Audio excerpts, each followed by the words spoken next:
Olá, bom dia. Bom dia, gente. Vamos iniciando aqui pontualmente às 10 horas, né? Em respeito aos presentes, vamos começar com algumas informações enquanto a gente aguarda a entrada dos demais. Todos me ouvem bem? Sim. Sim, Ótimo. Então tá, eu vou começar então passando 3 recados importantes para a condução aqui do nosso webinar nessa manhã de hoje. O primeiro é que à medida que os participantes forem entrando, a gente vai fazendo as liberações. Então, se vocês convidaram algum colega e não estão vendo ele ainda participando aí, não se preocupem. À medida que eles forem chegando no lobby, a gente vai fazendo a liberação para eles entrarem também no webinar. O segundo recado importante é que esse webinar vai ser gravado, já está sendo gravado, e vai ser disponibilizado para vocês. Então, em seguida, nós temos os contatos de e-mail de vocês e vamos disponibilizar o link. Ainda estamos vendo com a parte técnica, mas provavelmente um link via YouTube.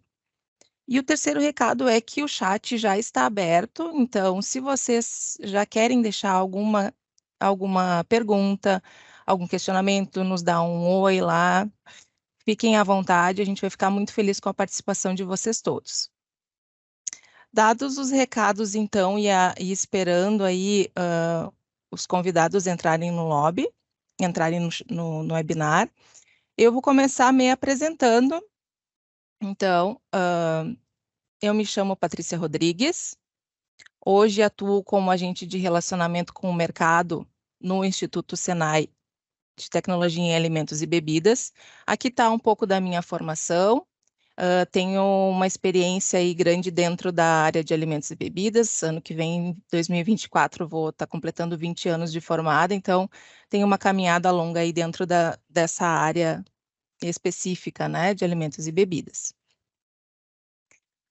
Como agente de relacionamento com o mercado, então, eu vou estar participando no início desse webinar falando um pouco sobre exatamente o Senai, né? O Senai dentro do Sistema S, aí popularmente conhecido como Sistema S no Brasil, que é a empresa que abriga aqui a nossa equipe de tecnologia, né? E a gente sente necessidade, confesso para vocês que antes de trabalhar no Senai, no sistema, eu também tinha uma certa confusão de quais eram os entes desse Sistema S, então achamos importante trazer para vocês que o Senai, assim como os outros entes do sistema, são organizações que, apesar de prestarem serviços de interesse público, são mantidos com recursos de empresas dos setores correspondentes.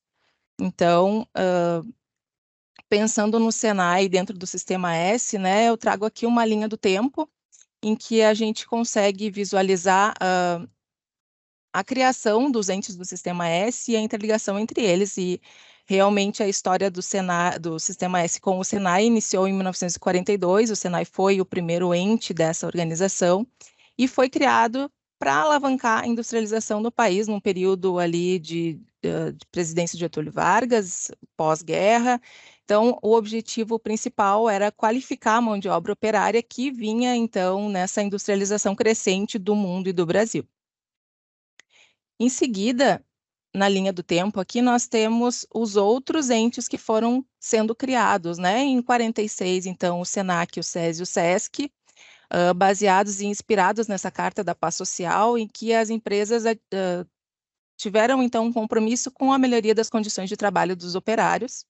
O SEBRAE, em 1972, como apoio a micro e pequenas empresas, né? Talvez o diferencial seja que o SEBRAE está diretamente ligado ao governo federal. O Senar, em 1991, surgiu como um apoio à aprendizagem rural. O SEST e o SENAT, em 93, para uma assistência e treinamento dos trabalhadores da parte do transporte. E em 98, então, o surgimento do SESCOP, com esse apoio e aprendizagem aos trabalhadores de cooperativas. Falando especificamente dos Institutos Senai de Tecnologia, então, os institutos têm como objetivo apoiar pequenas, médias e grandes empresas a se manterem atualizadas tecnologicamente e fortalecendo a sua presença nos mercados tanto nacional quanto internacional. Então, nós vemos aqui, né, nos nossos atendimentos diários, atendemos desde pequenas empresas, startups, até grandes empresas que aí focam em mercados maiores, mercados nacionais e também internacionais.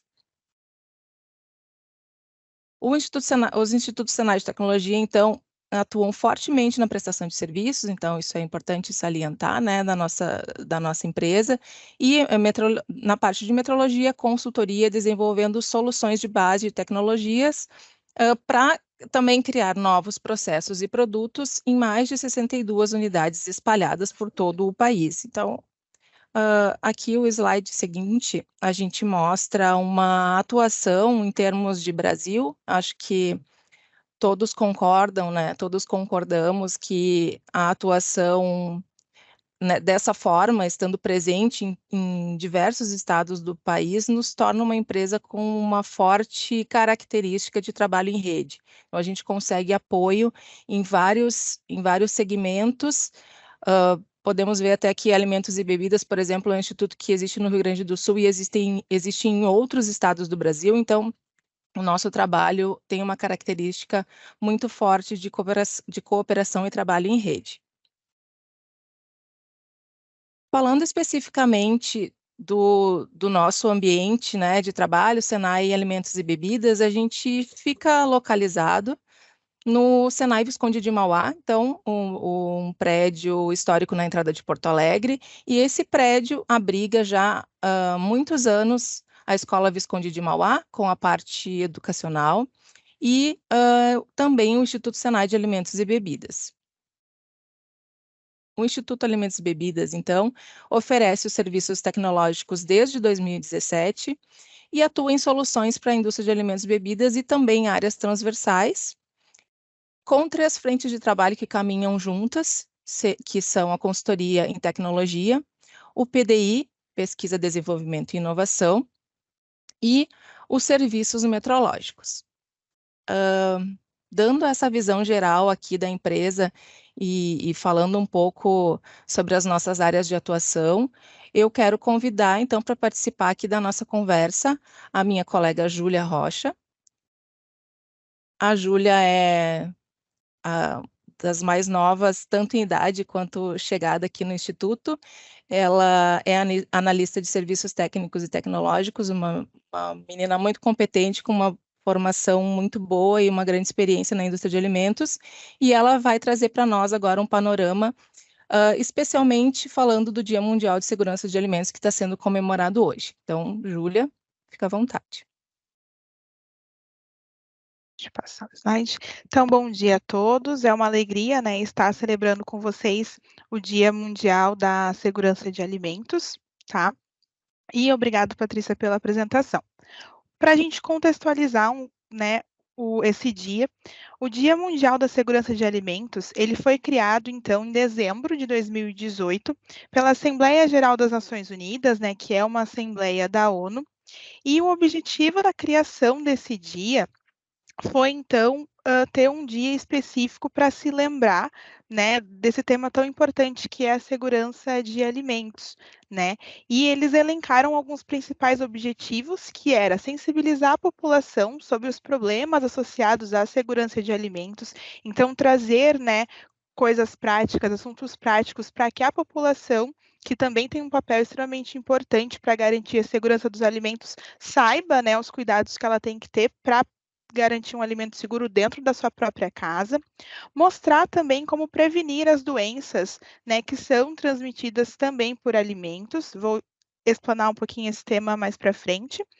Também discutir abordagens coletivas para melhorar a segurança de alimentos, então tratar de coisas, de assuntos regulatórios, de ações e melhorias também em âmbito mundial e promover soluções e formas, né, de melhorar a segurança de alimentos. Então, ideias novas, né, melhores políticas para melhorar essa questão também de segurança dos alimentos. Consegue passar? Obrigada, Paty. E falando então, né, contextualizando, o que é segurança dos alimentos? Essa definição, ela é uma definição do Códex, tá, de que segurança dos alimentos é a garantia de que o consumo de um determinado alimento, ou água também, né, não cause danos ao consumidor, quando ele for preparado, quando ele for consumido, né, de acordo com o seu uso. Então, a segurança dos alimentos são todas as ações que nós tomamos, né, para garantir que o alimento seja seguro, que ele não vá causar nenhum dano ao seu consumidor, tanto na sua produção, quanto no seu armazenamento e no seu consumo. E aí, então, né, esse Dia Mundial da Segurança dos Alimentos, ele teve também como um foco muito grande sensibilizar essa questão da segurança dos alimentos por conta das doenças de transmissão hídrica e alimentar. Nós ainda, né, em 2023, temos dados e números alarmantes referente a essa quantidade, né, de doenças que são transmitidas por tanto pela água quanto pelo alimento. Então a ONU traz para nós, né, que todos os anos 60 milhões de pessoas, né, sofrem por algum tipo, ficam doentes após consumir algum alimento ou água contaminado, né? Isso representa uma em cada 10 pessoas no mundo ficam doentes por conta de consumo de alimento contaminado. E também, né, um número bem alarmante que 420 mil pessoas morrem todos os anos por conta dessas doenças. E o grupo mais afetado acaba sendo as crianças, né, e as pessoas que têm algum tipo de que têm imunidade mais baixa.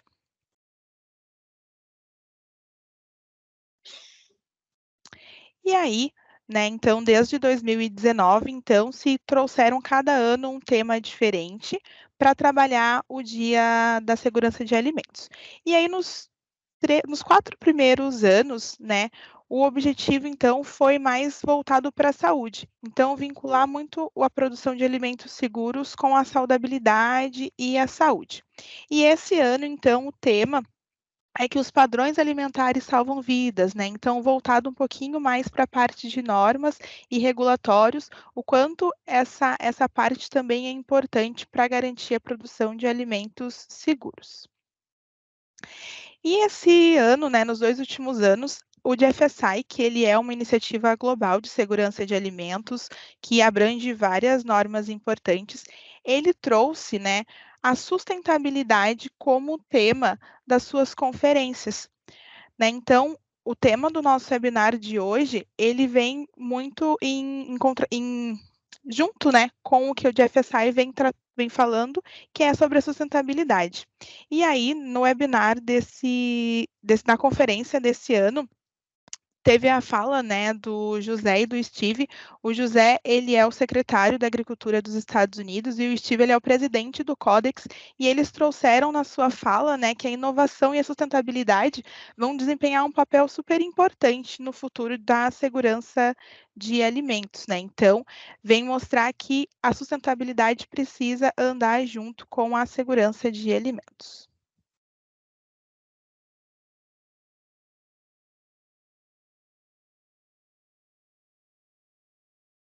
Bom, Júlia, muito obrigada pela participação. Trouxe aí a visão geral da ONU, OMS, GFSI, né, para a gente contextualizar, então, o Dia Mundial da Segurança de Alimentos.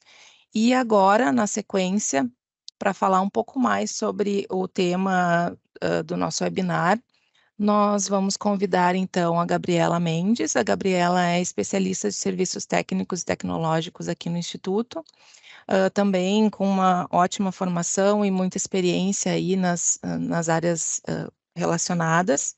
E juntamente com ela, a Débora Brum, que também é analista de serviços técnicos e tecnológicos aqui no nosso instituto, e elas vão abordar, então, a parte da questão de sustentabilidade e segurança de alimentos. Então, convido as duas aí para participarem. Fiquem à vontade. Desculpa, só um minutinho mais. Eu preciso passar os recados novamente, porque eu vi que o número de participantes aumentou muito desde o início.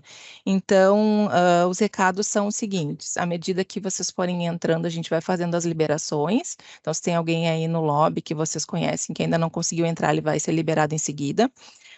O chat está aberto para receber as perguntas de vocês, as manifestações, os ois de vocês. Falem conosco aí, nós vamos ficar muito felizes com a participação de vocês. E o webinar também está sendo gravado, então, depois aqui da finalização, a gente vai entrar em contato com vocês por e-mail e direcionar o link em que vocês vão ter acesso a esse webinar. Se vocês não conseguiram pegar desde o início, ou se vocês vão precisar ser um pouquinho antes, vocês vão poder ter acesso a esse material na sequência. Então, agora eu vou deixar aqui a palavra com a Gabriela e com a Débora. Bom, pessoal, bom dia a todos, né? Como a Patrícia me apresentou, meu nome é Gabriela e vou falar agora, é um prazer, na verdade, de antemão, estar comemorando esse dia, né, juntamente com todos aqui, e falar um pouco sobre segurança de alimentos e como a sustentabilidade ela vai estar atrelada a esse assunto tão importante, né? Bom, o primeiro tema que eu quero trazer neste momento é realmente quanto à sustentabilidade na cadeia de alimentos, né? Esse tema sobre a sustentabilidade, ele é um tema bastante conhecido por todos nós, né? Principalmente nos últimos anos. Mas devo pontuar um marco histórico que a sustentabilidade ela tem uma data, né, de 1987, a partir do relatório de Brundtland, que foi um relatório elaborado pela Comissão Mundial do Meio Ambiente e Desenvolvimento, que a partir de então, o conceito que foi estabelecido nesse relatório foi utilizado por muitos e muitos anos e até hoje se utiliza, né? Que a sustentabilidade ela está relacionada ao desenvolvimento que atende às necessidades do presente, sem comprometer a capacidade de gerações futuras de atenderem às suas próprias necessidades. É claro que posteriormente a isso, já teve alguns marcos históricos, né, como as próprias COP, né, enfim, e que vem trazendo esse assunto de uma maneira mais abrangente e mais atual ao longo do tempo. Então, quando a gente pensa na sustentabilidade aplicada à cadeia de alimentos, a gente tem alguns impulsionadores que fazem com que a indústria tenha se movimentado nos últimos anos buscando esse assunto, né? Tendo como objetivo esse assunto. O primeiro impulsionador, assim, a gente elencou algumas ações que decorreram impulsionando a indústria, né? O primeiro que nós elencamos aqui é o fato que, segundo a estimativa da ONU, em 2050 o mundo, né, irá ter 9,6 bilhões de pessoas, né? Então, essa é uma estimativa da ONU para 2050, e 2050 não é a longo prazo, né? Daqui a 27 anos já estaremos neste ano. Então, de que forma nós, indústria de alimentos, produtores de alimentos, estamos nos preparando hoje para atender a demanda dessa produção, né? Segundo a FAO, para atender essa demanda de 2050, é necessário um aumento de 70% na produção de alimentos. Então, esse número é bastante impactante, né? Principalmente quando a gente pensa que, atualmente, a gente já tem desafios relacionados à escassez de recursos, sejam esses hídricos, recursos de terras agriculturáveis, recursos em termos energéticos. Além disso, a gente vai precisar aumentar todo esse número significativo de produção, pensando na escassez desses recursos e também pensando que cada vez mais a população aumenta o número da população com dietas restritivas, né? Ou seja, que são aquela população que tem alguma dificuldade em absorver ou dificuldade na questão de alergênicos, né? Então, essas dietas restritivas, provavelmente em 2050 vai estar um número maior do que a gente tem hoje. E toda essa informação, na verdade, ela é um contrassenso, na verdade, né? A gente pensando em aumento de produção, quando a gente sabe que atualmente 1/3 de toda a produção global de alimentos ela é perdida. Então, será mesmo que nós precisaríamos um aumento de 70% na produção global de alimentos, se nós utilizássemos melhor os nossos recursos hoje, se nós produzíssemos de forma mais sustentável, né? Se a gente olhássemos para todas as nossas produções, se tivéssemos nós produtores de alimentos, né, profissionais da área, uma responsabilidade maior sobre aquilo que nós produzimos, provavelmente a nossa produção não precisaria chegar a 70%. O segundo ponto que eu trago, que movimentou a questão da sustentabilidade na cadeia de alimentos, é a própria Agenda 2030 da ONU, né? Essa agenda, então, essa agenda foi iniciada em 2015, né? Em que a ONU, ela disponibilizou, né, um plano de desenvolvimento das nações de forma global, em que elencou 17 objetivos de desenvolvimento sustentáveis. Esses objetivos, todos eles caminhando em conjunto com termos relacionados à sociedade, à saúde, enfim, ao consumo sustentável, entre outros. Querendo ou não, essas ODS também impulsionaram a indústria a pensar sobre os seus processos. E o terceiro ponto, né, que nós demonstramos aqui como importante para a sustentabilidade na cadeia de alimentos é a própria mudança do comportamento do consumidor. Né? Os consumidores hoje, eles estão mais conscientes e eles buscam por alimentos que atendam às suas, aquilo que ele acredita ser um produto de maior valor agregado. De que maneira aquele produto é produzido, né? Então, o consumidor, tendo essa consciência, ele procura produtos que atendam esses requisitos, né? Então, ele está disposto a pagar mais por produtos, né, que tenham um comprometimento com relação às suas produções. Então, a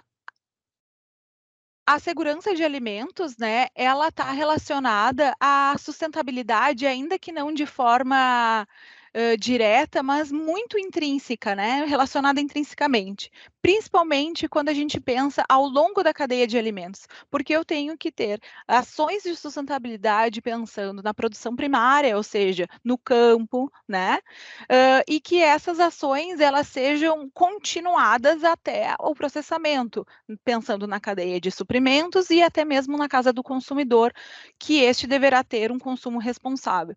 E quando a gente pensa aqui em produtos, a gente está falando, é claro, não só de produtos de alimentos e bebidas, né, que é a nossa expertise, mas também a gente pensa em sustentabilidade voltados a produtos como embalagens e pet foods. Então, nesse momento, tem a pergunta, né? O que é importante avaliar no desenvolvimento de produtos seguros e sustentáveis, pensando nas indústrias de alimentos e bebidas, né? E para responder essa pergunta, eu convido a minha colega Débora, né, que para compartilhar conosco essa ideia de quais são as etapas para esse desenvolvimento.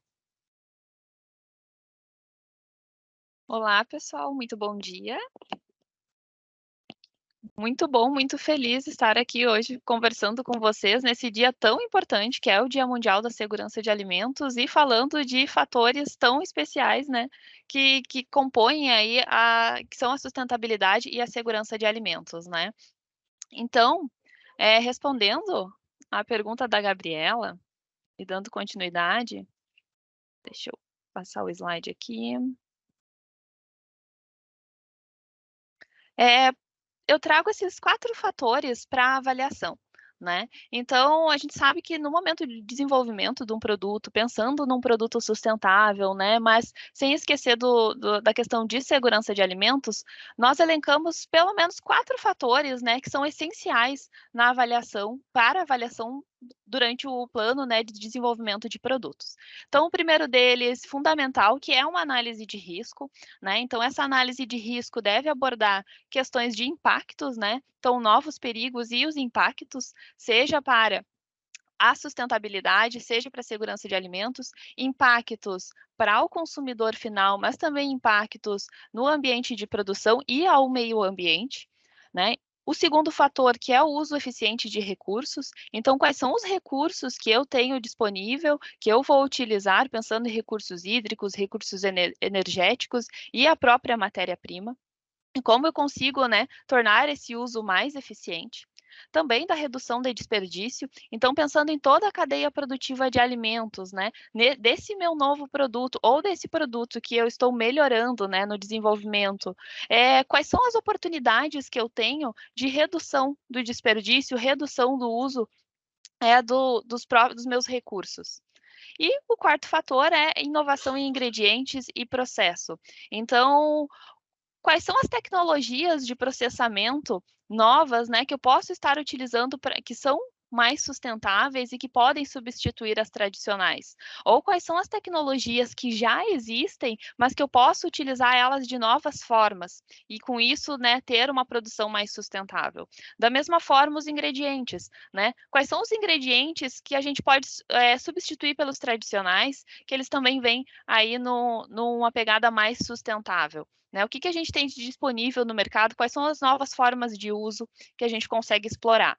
Então, pelo menos, esses 4 fatores são essenciais na avaliação do desenvolvimento de um produto seguro e sustentável.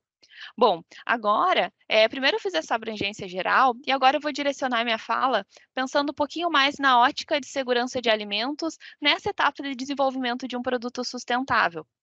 Então, eu vou falar aqui, vou dar alguns exemplos, né, de situações e soluções que a gente precisa pensar, pensando em segurança de alimentos. A primeira coisa fundamental de avaliar é se esse meu produto que eu estou desenvolvendo, ele vai introduzir algum novo perigo no meu processo, né? Então, assim, pensando que eu estou construindo, né, desenvolvendo um produto sustentável, esse novo produto, ele traz novos perigos para o meu processo, para a minha análise de risco, e aí eu venho lá para o plano de análise de perigos e pontos críticos do controle, né? Então, essa avaliação aqui, ela é interessante de ser feita, ser acompanhada por um profissional que tenha conhecimento em análise de risco relacionados aos perigos químicos, físicos e biológicos de segurança de alimentos, né? E daí aqui eu vou trazer um exemplo, né, sobre a introdução de novos perigos. Então, por exemplo, alergênicos. Digamos que hoje eu trabalho numa indústria que eu tenho uma gama de produtos, mas nenhum deles tem alergênicos ou ingredientes alergênicos em sua composição. Então, nenhum desses produtos declara no rótulo que tem ou pode conter alergênico. Se esse meu novo produto que eu estou desenvolvendo, ele tiver alergênico em sua composição, e a gente pode pegar um exemplo, leite, será que eu introduzir um novo produto que contém um ingrediente alergênico no meu processo, pode afetar a minha análise de risco? Será que isso vai fazer com que eu tenha novas medidas de controle, novos procedimentos na prática? Então, por exemplo, se eu tenho linhas de produção compartilhadas, eu vou precisar validar as minhas higienizações? Eu vou precisar realizar mais higienizações? Mais uso de produto químico? Qual é o impacto disso no meu tratamento de efluentes? Será que esse produto realmente ele é sustentável, pensando no processo e na cadeia produtiva como um todo? Outra questão, sobre a rotulagem, né? Se eu não conseguir eliminar a possibilidade de contaminação cruzada desse produto que tem alergênico com os demais que não tenham, e eu preciso declarar no rótulo dos demais produtos a possibilidade, né, que pode conter leite ou ovos, isso pode influenciar na escolha do meu consumidor? Aqui eu trago um exemplo, né, que é essa mistura para quibe vegano. Então, esse produto aqui é um produto que existe no mercado e ele é um produto direcionado para o público vegano. Então, se a gente olhar a lista de ingredientes, são ingredientes veganos, né? Só que quando nós observamos a lista de alergênicos, diz ali, pode conter trigo, leite ou ovos. Será que essa possibilidade de conter leite ou ovos num produto vegano pode influenciar a escolha do meu consumidor final? E se isso influenciar a escolha do meu consumidor final, será que vale a pena manter esse desenvolvimento desse produto? Então, são questões que, só com uma análise de risco na fábrica, né, com uma análise de risco durante o desenvolvimento do produto, que eu consigo identificar e tomar decisões. Aqui eu trago outro exemplo de introdução de perigos pensando em um novo produto. E se o meu novo produto tiver uma embalagem diferente das que eu utilizo hoje? Se essa embalagem for de vidro, eu não tenho embalagens de vidro hoje na minha fábrica, mas esse novo produto requer uma embalagem de vidro. Pode ser que ele seja, eu quero que esse produto tenha uma embalagem retornável, né? Quais são os impactos de eu introduzir uma embalagem de vidro dentro desse ambiente de produção? Quais são os impactos na minha análise de risco? De novo, será que eu vou precisar desenvolver novas medidas de controle? Política de controle de vidros e materiais quebráveis? Medidas de controle, de monitoramento, treinamento de funcionários em casos de quebra ou explosão de vidros, né? Então, também são práticas que eu vou precisar ter diferente das que eu tenho hoje. Então, tem um impacto na minha análise de risco, tem um impacto no meu processo. Outro exemplo agora, né? Pensando que eu estou desenvolvendo uma embalagem, né? A gente sabe que as embalagens de material reciclável, elas são uma ótima alternativa para a diminuição do consumo e uso de plástico, né? Então, se eu desenvolver um produto nesse sentido, ele está muito alinhado com as questões de sustentabilidade. Mas o que eu preciso considerar, né? E aqui eu trago um exemplo, então, das PET pós-consumo reciclável, a PET PCR de grau alimentício, destinada a entrar em contato com alimentos. Então, esse daqui é uma embalagem, né, reciclável, de material reciclável, que ela é produzida e é feita para acondicionar novos alimentos. Então, ela volta para o processo, passa por um processo de reciclagem e descontaminação e é utilizada para embalar novos alimentos. Ótimo, né? É sustentável, é legal com o meio ambiente, mas o que eu preciso considerar é que para eu produzir um produto desse tipo, os meus desafios são um pouco maiores também, né? Inclusive, aqui na legislação brasileira, nós temos a RDC 20 do ano de 2018 que trata justamente desse assunto. E eu trago esse exemplo porque, por exemplo, para eu produzir esse tipo de produto, além de eu ter registro do estabelecimento, registro do produto, eu também preciso utilizar uma tecnologia de reciclagem validada pelo órgão competente, né? Então, eu preciso ter um esforço maior aí de validação de equipamentos que eu preciso considerar no meu processo. Então, sim, é um material muito legal, é um produto muito legal, mas lá no meu desenvolvimento de produto eu preciso considerar as questões regulatórias aqui também.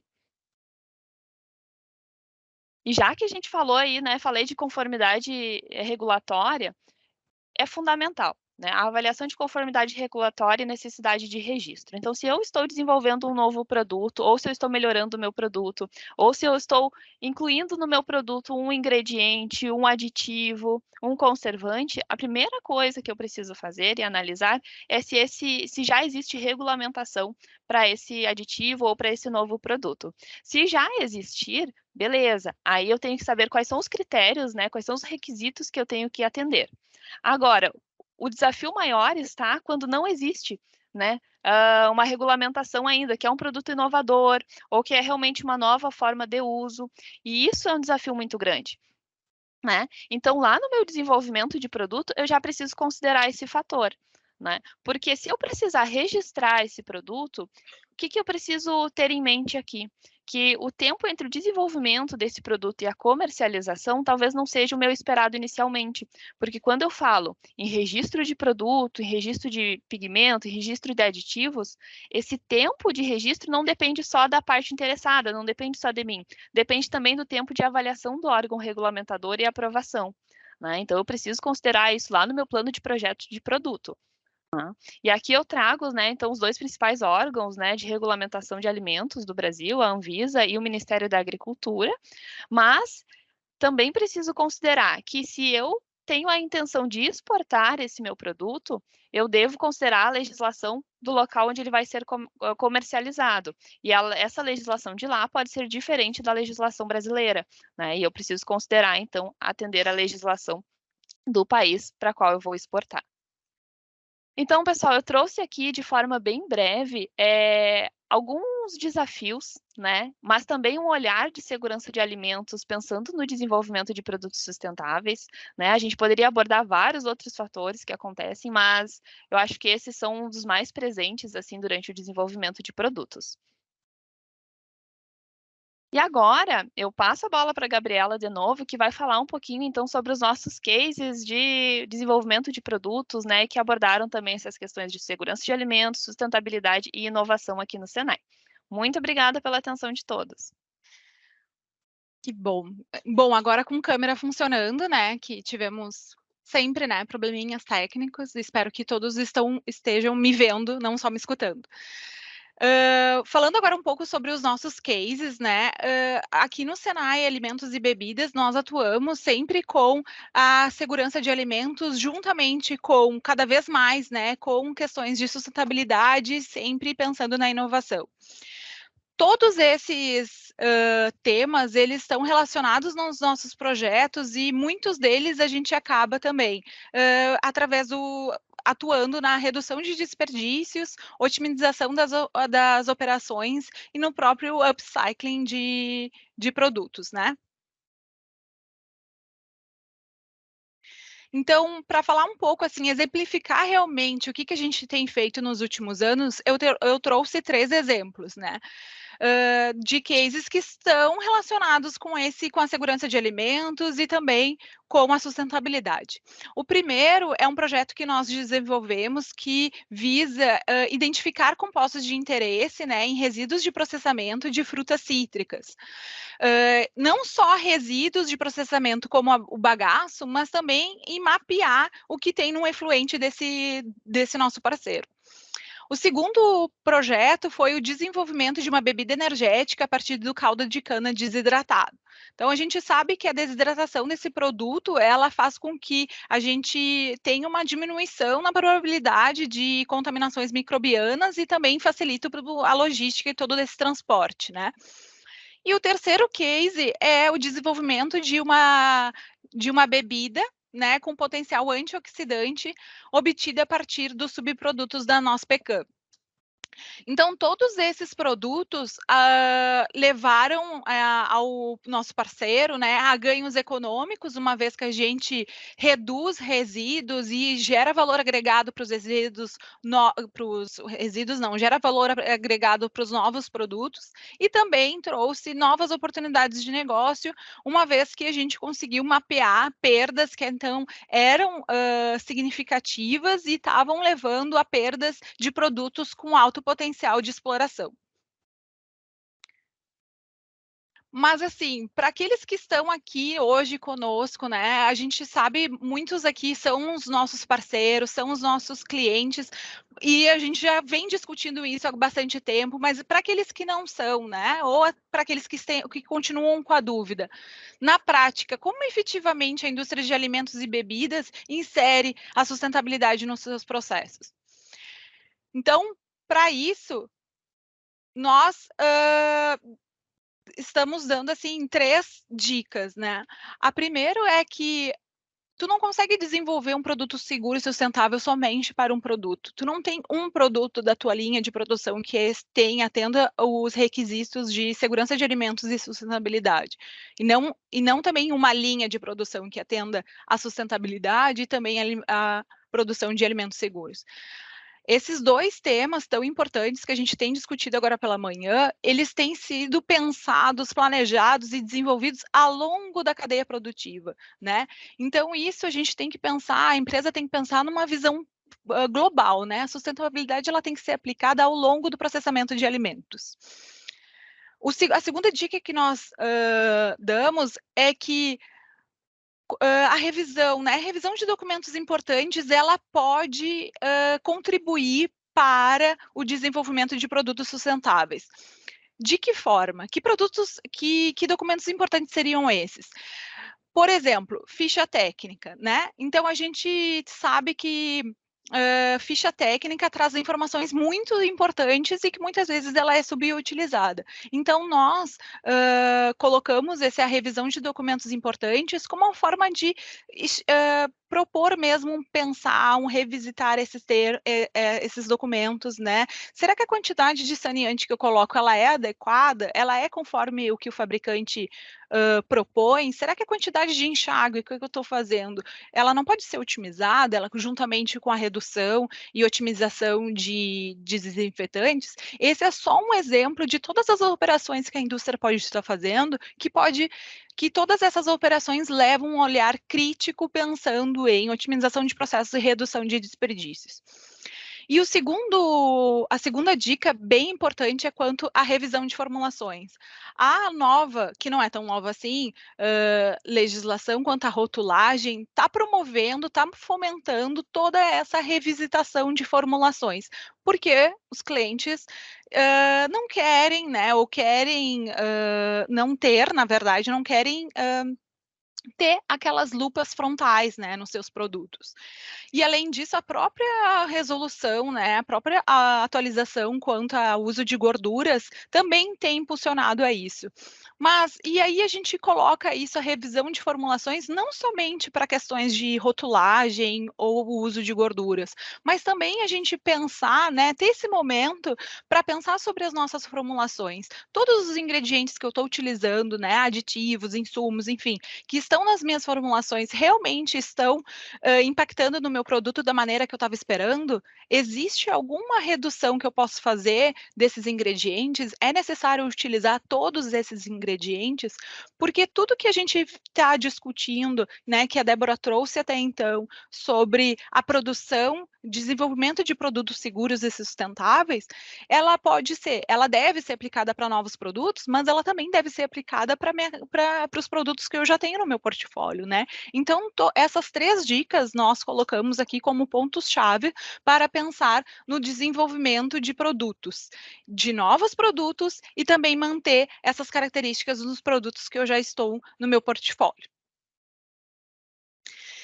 Enfim, e para finalizar, né, esse webinar, é importante a gente trazer que não é possível desenvolver, ou é mais difícil desenvolver produtos seguros e sustentáveis quando eu coloco essa responsabilidade em cima de um departamento. É muito importante a integração entre as áreas e ter esse ambiente colaborativo em que a gente traga esse espaço, né, para diferentes opiniões, né, seja produção, seja controle de qualidade, seja pesquisa e desenvolvimento, e que quando a gente pensa num planejamento realmente de produtos, a gente tenha a integração dessas áreas. Porque só dessa maneira a gente consegue consolidar os nossos resultados, né? Só dessa maneira a gente realmente consegue prevenir que falhas aconteçam, que essas falhas estejam relacionadas à segurança de alimentos, mas que também estejam relacionadas à sustentabilidade, né? Incluindo danos a longo prazo, né? Que impactam na própria confiança do consumidor em relação à sua marca. E que tudo isso somado contribui para resultados mais eficazes. Então, nós concluímos aqui, né, esse webinar com essa fala, né, estamos à disposição de vocês quanto a perguntas, e passo agora a palavra para a Patrícia.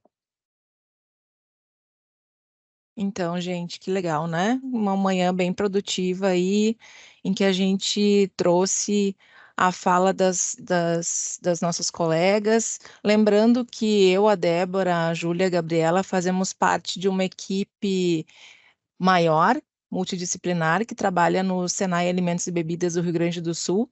Então, essas discussões são recorrentes aqui, até nos nossos momentos de descontração, a gente acaba sempre voltando aos temas que envolvem a indústria de alimentos e ficamos felizes de poder, nessa manhã, compartilhar um pouco disso com vocês aí, né, o pessoal que teve interesse em participar, que está participando conosco. Aqui a gente deixa um espaço, então, para as perguntas. Vi que tem algumas perguntas ali no chat. Vou pedir para as meninas abrirem as câmeras e os microfones aí para participarem e responderem as perguntas. Então, a primeira pergunta é: a tendência dos consumidores em procurar produtos mais locais e naturais ajuda ou atrapalha quando o assunto é segurança de alimentos? Fiquem à vontade para... Não está direcionada a ninguém a pergunta, a gente pode, na verdade, todo mundo contribuir. Eu acho assim que é uma tendência, né? Na verdade, é uma tendência de mercado, principalmente pós-pandemia, né? A gente tem observado essa busca por alimentos locais e, na verdade, eu acho que é um desafio, né? É um novo desafio. Não é que ele seja pior ou melhor, né? Ou que seja mais fácil. É só um olhar diferente, né? Que a gente precisa ter pensando nos alimentos locais e como o pequeno, né, o pequeno agricultor, as pequenas indústrias, agroindústria, conseguem trabalhar com segurança de alimentos sem grandes investimentos em recursos, muitas vezes, né? E só por padronização de processos, atendimento à legislação, as boas práticas de fabricação, boas práticas agrícolas, agropecuárias. Então, eu acho que é nesse sentido, né? Mas é uma tendência de mercado e eu acho que a gente tem que acompanhar ela, né? Fica à vontade, Gabriela. Indo de encontro a isso que a Débora falou, é importante que a gente fale até mesmo que realmente isso reflete a mudança do perfil do consumidor, né? Como a gente tem falando, porque o consumidor hoje ele busca produtos mais regionais, né? Então a gente tem visto cada vez mais essa mudança de percepção do consumidor. Então eu acho que essa é uma tendência que, principalmente as agroindústrias e indústrias que estão numa produção mais local, regional, elas podem se apropriar dessa mudança de consumidor, né, do perfil de consumidor e utilizar isso como uma porta de tu desenvolver realmente esses produtos, né, utilizar essa mudança para a forma de valorizar os seus produtos locais também.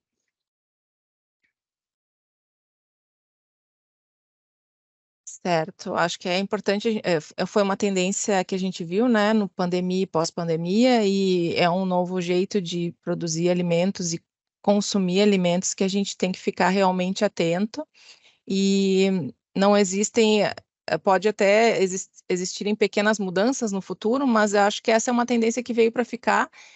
Ninguém que produz alimento em pequena escala, quer dizer, ninguém não, mas a maioria das pessoas tem essa vontade de crescer e produzir mais e sustentar melhor a sua empresa com os seus retornos financeiros. Então, eu acho que é importante a gente sempre estar atento a essas modificações de mercado, porque acredito que é uma tendência que não vai voltar muito atrás, não. Então, vamos passando aqui para uma outra pergunta.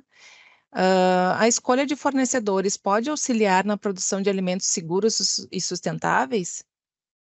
O que vocês acham? Eu acho que com certeza sim, né? Até se a gente pegar casos recentes aí de não conformidades em alimentos, né, produtos inseguros, que vieram a público, a gente observa que foi falha de fornecedor, né? Então veio contaminação através do produto enviado pelo fornecedor. Então ter uma gestão de fornecedores, conhecer o fornecedor, né? Fazer uma avaliação.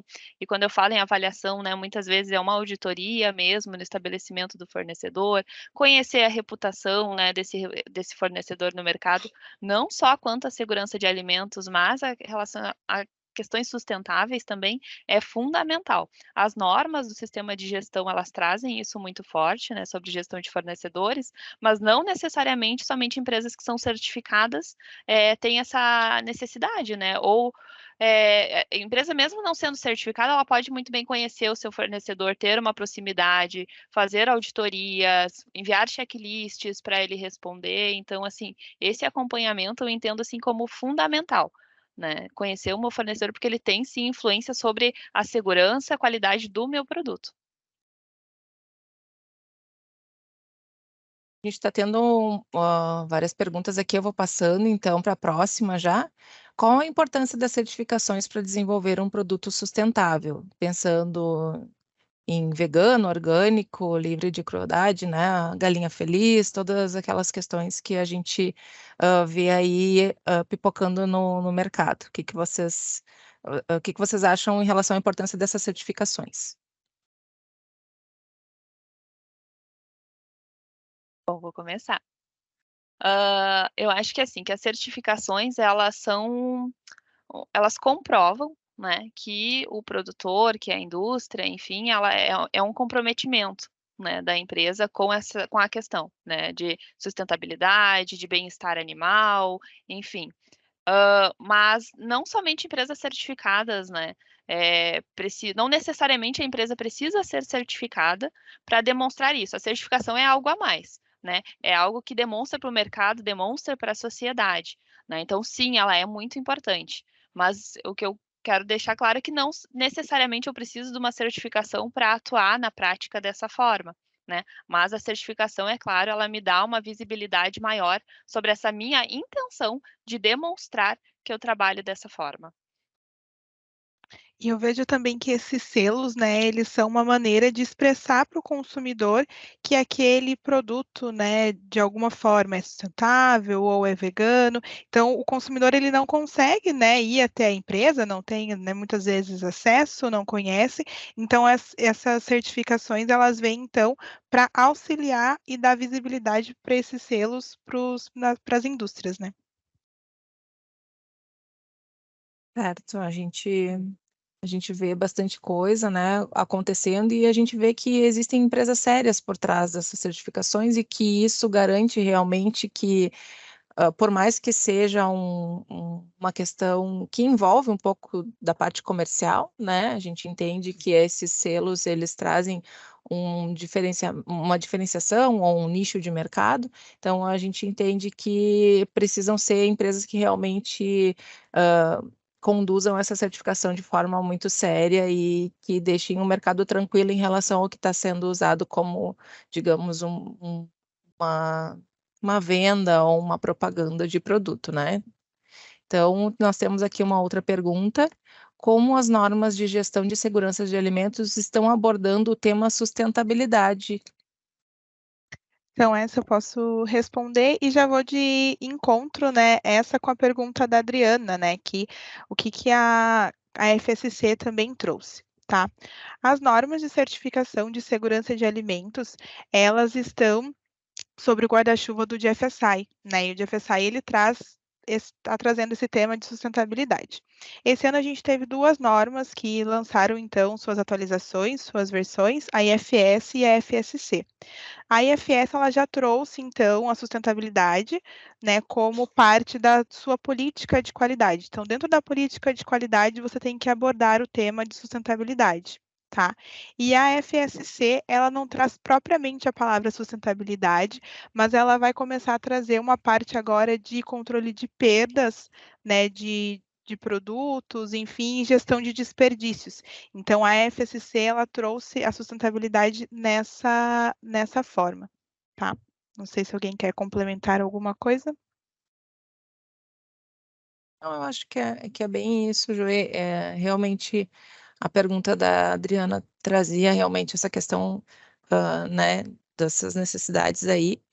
E eu acho importante que a gente consiga abordar isso e que esteja sendo trazido nas normas, né, como uma atualização, praticamente, né, e junta muito com o tema do nosso webinar, porque a gente trouxe aí questões não tão óbvias, às vezes, de como o desenvolvimento de produto e a segurança de alimentos podem estar atrelados desde a ideia inicial do projeto, né, e o quanto não pensar nisso lá no início de toda a programação pode nos acarretar em problemas muito maiores no futuro, que inclusive podem inviabilizar algumas boas ideias que as empresas têm, alguns bons desenvolvimentos de produtos que poderiam ter gerado, né, produtos muito vendáveis, muito legais, né, e que acabam sendo, não tendo continuidade em função de uma falha de planejamento inicial.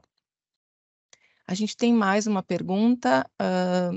Como os investidores podem avaliar a segurança de alimentos como parte de sua análise ESG ao considerar investimentos em empresas do setor alimentício?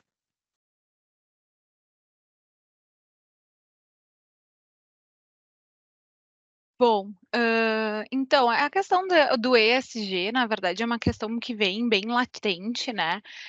Que nada mais é, na verdade, de tu aplicar, né? Claro, sendo bem resumida, né? Nada mais é de tu aplicar tudo isso e mais alguma coisa do que a gente falou na questão de ambiente, transparência de operações, né? E a própria governança, né? Como aplicar todos esses temas relacionados em toda a cadeia de alimentos. E esse tema, ESG, ele está sendo muito discutido em todas as organizações, né? E essas organizações, quando a gente pensa em órgãos fiscalizadores, órgãos que o próprio Codex, né, juntamente depois com as normas, de forma que está bem atrelado toda a produção juntamente com as questões de ESG. Sendo esse um assunto tão importante, tão discutido, né, não só na indústria de alimentos, como em vários segmentos, obviamente que investidores e até mesmo os próprios consumidores estão atentos, né, a essas questões, a como a empresa se posiciona frente a essas questões de ESG e de que forma ela gerencia e se comunica com seus consumidores. Ainda que seja um termo muito recente, muito novo, a gente fica com uma série de dúvidas, né? De que forma a gente vai realmente conseguir explorar isso, né? E demonstrar e comunicar isso aos consumidores. E isso realmente é um caminho que a empresa tem que seguir, né? Grande parte das transparências das operações, ela é alcançada principalmente pelas normas, né? Uma vez que essas normas são reconhecidas no mercado, tanto no mercado brasileiro quanto no mercado internacional. Então, as normas, ela é uma das ferramentas que a empresa pode utilizar também com essa questão de comunicação, né? Como comunicar esse assunto para os seus consumidores e para os seus parceiros de negócios. Eu entendo dessa maneira, pelo menos. Certo. Vou passar para a próxima pergunta, mas antes aqui a Adriana está dizendo que o pessoal do Mãe Estrela manda abraços carinhosos para a Júlia. Realmente merece. A Júlia aqui é a nossa menina prodígio aqui da consultoria.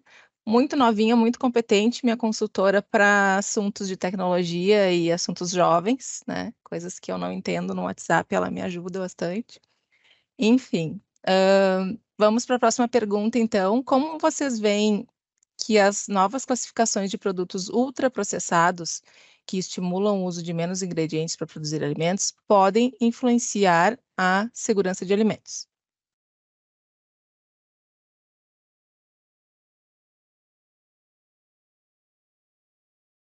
Posso começar, então. Essa nova classificação de produtos ultraprocessados está vindo à tona sobre o que realmente é ultraprocessados e muito está fomentando a nossa discussão, né, nós como indústria, sobre o que é ultraprocessados, de que maneira a gente utiliza essa informação e qual é o impacto desse ultraprocessados para os consumidores. É importante que a gente entenda que a segurança de alimentos ela está relacionada com o processo, independente dos ingredientes que eu vou utilizar. É claro que quando eu tenho um processamento em que eu tenho 6 listas de ingredientes num mesmo produto e que eu tenho um outro processamento, né, que eu tenho 3 ingredientes na minha lista, os cuidados e riscos que eu tenho, os riscos, na verdade, mais, né, que eu tenho com um aumento do número de ingredientes, eles são maiores do que com o menor número de ingredientes, porque é uma série de cuidados, né? Esses cuidados vão desde os fornecedores até mesmo embalagens, a logística e tudo mais.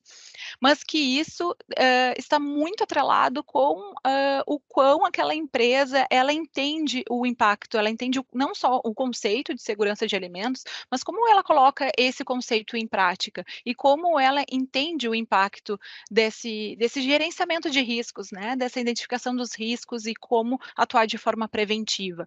Ou seja, na minha concepção, não é muito mais algo de construção da empresa, do seu entendimento, de aplicação dos conceitos de segurança de alimentos, do que propriamente a quantidade de ingredientes, né, que aquele alimento contém. Gabi, é um assunto bem delicado, talvez polêmico.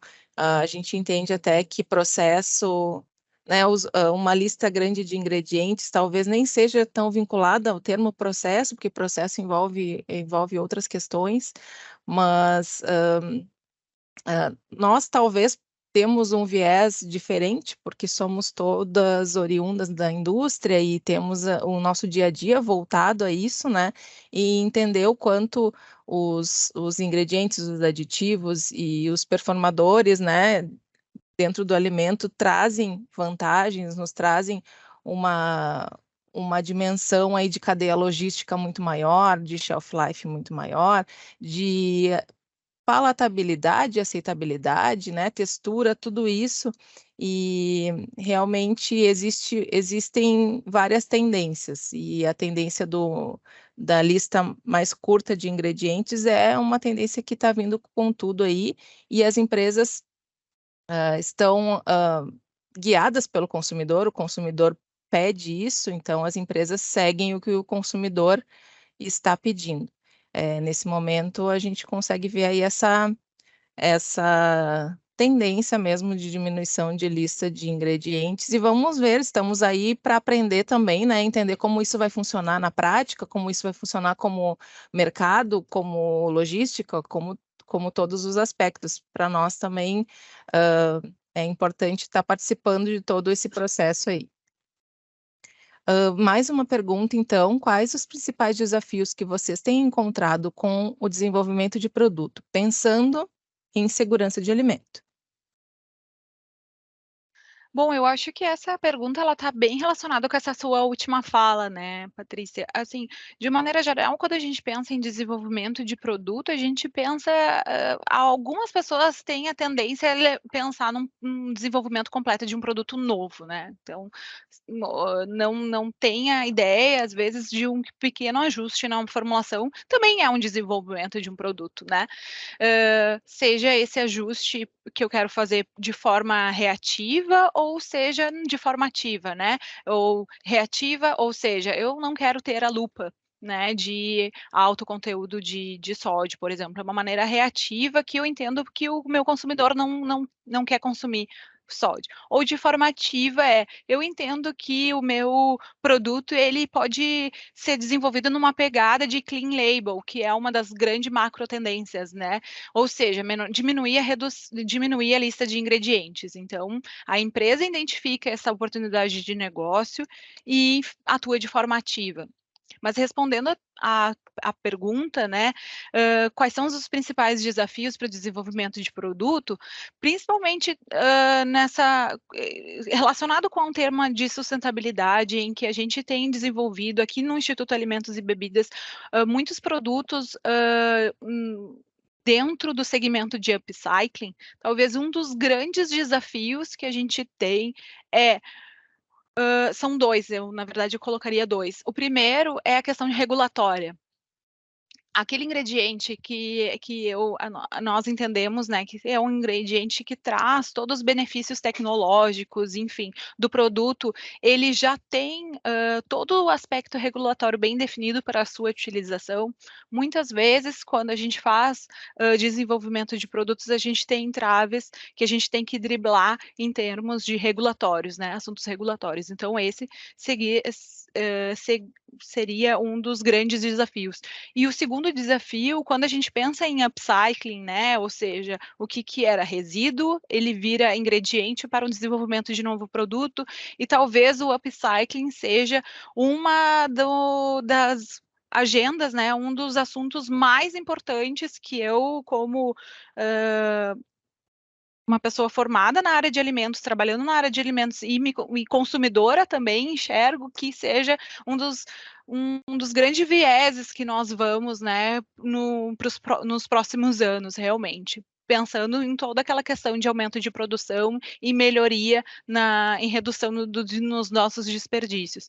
Quando a gente pensa em upcycling, a gente tem que garantir que o nosso processamento, né, seja adequado para que aquele resíduo vire insumo. Então, esse também eu elegeria com um grande desafio, né, garantir que as condições de operação, né, consigam manter a segurança de alimentos, né, que consigam garantir que aquele produto seja realmente apto para estar como na lista de ingredientes, pensando não só na segurança de alimentos, é claro que essa é a mais importante, mas também pensando nas barreiras tecnológicas, né? Quando a gente pensa em desenvolvimento de produtos, a gente sempre tem que pensar nas barreiras tecnológicas, porque o produto pode ser maravilhoso, mas se eu estou desenvolvendo os produtos, né, um ingrediente novo para substituição de farinha de trigo, se no final aquele pão não ficar com aspecto de pão, dificilmente o consumidor vai entender e vai querer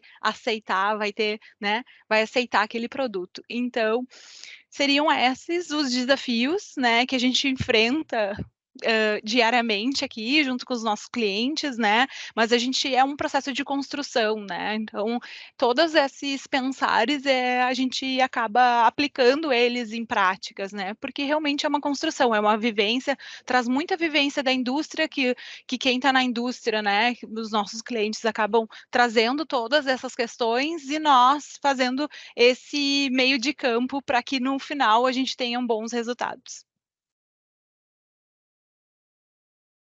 Certo, então já chegamos no nosso tempo limite aqui do webinar. Agradecemos muito a participação de vocês. Gostaríamos também de reforçar que somos parte de uma equipe maior que trabalha dentro do Instituto Senai de Tecnologia em Alimentos e Bebidas do Rio Grande do Sul.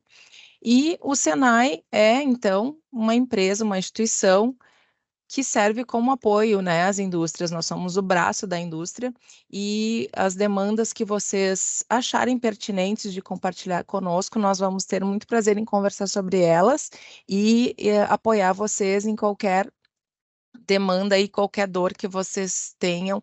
A equipe, como vocês puderam ver, é muito competente e tem aí uma capacidade grande de atuar de forma multidisciplinar e trazendo a rede Senai também como apoio para vocês. Eu deixei aqui os nossos contatos, então ali o QR Code direciona direto para o WhatsApp, e aí os e-mails das meninas também, se quiserem printar, tirar foto da tela, ficam aí os nossos contatos para que vocês nos procurem e a gente possa apoiar vocês aí nas questões que são pertinentes.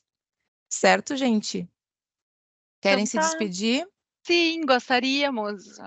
Primeiramente, obrigada por todo esse momento, né? Eu acho que é bem importante, faz parte também do nosso papel enquanto Senai fazer esse papel de sensibilização, né? E acredito que a maior parte aqui do pessoal são realmente pessoas que trabalham dentro da indústria ou aqueles que trabalharão, né, que a gente sabe que tem alguns estudantes, então sempre é bom reforçarmos alguns conceitos importantes e nos colocarmos à disposição para fazermos muitos projetos ainda.